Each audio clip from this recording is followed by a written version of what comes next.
प्रथम वर्ष के विद्यार्थियों, मैं आपकी हिंदी की प्रवक्ता श्रीमती सीमा, गवर्नमेंट कॉलेज बहादुरगढ़ से। विद्यार्थियों, आज हम पढ़ेंगे मानक भाषा किसे कहते हैं, साथ ही जानेंगे उसके लक्षण और उसकी प्रमुख विशेषताओं के बारे में। आइए जानते हैं। भाषा वह साधन है जिसके माध्यम से हम अपने विचारों का आदान प्रदान करते हैं। भाषा कई प्रकार की होती है, जैसे राष्ट्रभाषा, राजभाषा, संपर्क भाषा, मानक भाषा, जनभाषा आदि। आइए जानते हैं मानक भाषा किसे कहते हैं। मानक भाषा को कई नामों से पुकारते हैं।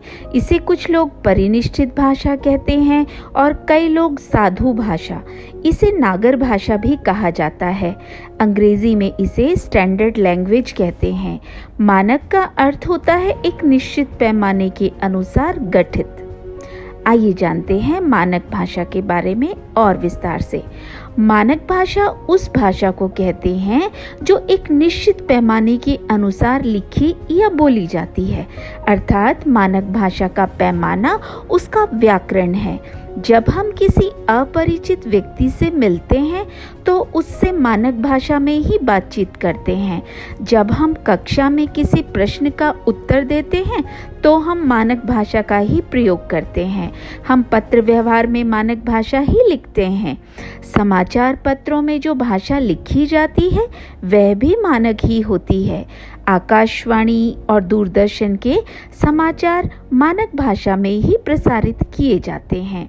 हमारे प्रशासन के सारे कामकाज मानक भाषा में ही संपन्न होते हैं। कहने का आशय ये है कि मानक भाषा हमारे बृहत्तर समाज को सांस्कृतिक स्तर पर आपस में जोड़ती है और हम उसी के माध्यम से एक दूसरे तक पहुंचते हैं। मानक भाषा हमारी बात दूसरों तक ठीक उसी रूप में पहुंचती है जो हमारा आशय होता है। अतः मानक भाषा सर्वमान्य भाषा होती है। वह व्याकरण सम्मत होती है और उसमें निश्चित अर्थ संप्रेषित करने की क्षमता होती है। गठन और संप्रेषण की एक रूपता उसका सबसे बड़ा लक्षण है। ये भाषा सांस्कृतिक मूल्यों का प्रतीक बन जाती है। धीरे धीरे इन मानक भाषा की शब्दावली, उसका व्याकरण, उसके उच्चारण का स्वरूप निश्चित और स्थिर हो जाता है और इसका प्रसार और विस्तार पूरे भाषा क्षेत्र में हो जाता है। आइए अब जानते हैं मानक भाषा के लक्षण और विशेषताओं के बारे में। मानक भाषा किसी भाषा के उस रूप को कहते हैं जो उस भाषा के पूरे क्षेत्र में शुद्ध माना जाता है तथा जिसे उस प्रदेश का शिक्षित और शिष्ट समाज अपनी भाषा का आदर्श रूप मानता है और प्रायः सभी औपचारिक स्थितियों में, लेखन में, प्रशासन और शिक्षा के माध्यम के रूप में यथासाध्य उसी का प्रयोग करता है। इसी के आधार पर मानक भाषा की ये लक्षण निश्चित होते हैं। आइए जानते हैं। मानक भाषा व्याकरण सम्मत होती है। वह सर्वमान्य होती है। उससे क्षेत्रीय अथवा स्थानीय प्रयोगों से बचने की प्रवृत्ति होती है, अर्थात वह एक रूप होती है। मानक भाषा हमारे सांस्कृतिक, शैक्षिक, प्रशासनिक, संवैधानिक क्षेत्रों का कार्य संपादित करने में सक्षम होती है। मानक भाषा सुस्पष्ट, सुनिर्धारित एवं सुनिश्चित होती है। उसके संप्रेषण से कई भ्रांति नहीं होती। वह नवीन आवश्यकताओं के अनुरूप निरंतर विकसित होती रहती है। नए शब्दों के ग्रहण और निर्माण में वह समर्थ होती है और व्यक्तिक प्रयोगों की विशिष्टता, क्षेत्रीय विशेषता अथवा शैलीगत विभिन्नता के बावजूद उसका ढांचा सुदृढ़ एवं स्थिर होता है और वह परिनिष्ठित, साधु एवं संभ्रांत होती है। इस दृष्टि से आज हिंदी भी एक मानक भाषा है, अर्थात जहाँ जहाँ हिंदी लिखी या पढ़ी जाती है या पढ़े लिखे लोग उसका व्यवहार करते हैं।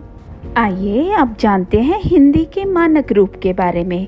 हिंदी की आधुनिक मानक शैली का विकास हिंदी भाषा की एक बोली जिसका नाम खड़ी बोली है के आधार पर हुआ है। हिंदी मानक भाषा है जबकि खड़ी बोली उसकी आधारभूत भाषा का क्षेत्रीय रूप है जो दिल्ली, रामपुर, मुरादाबाद, बिजनौर, मेरठ, सहारनपुर आदि में बोला जाता है।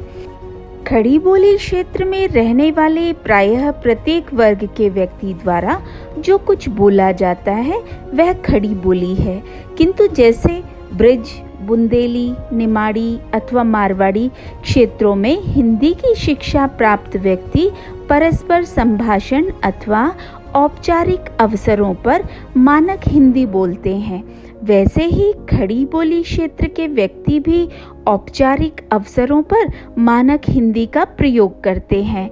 हम इसको इस तरह समझ सकते हैं।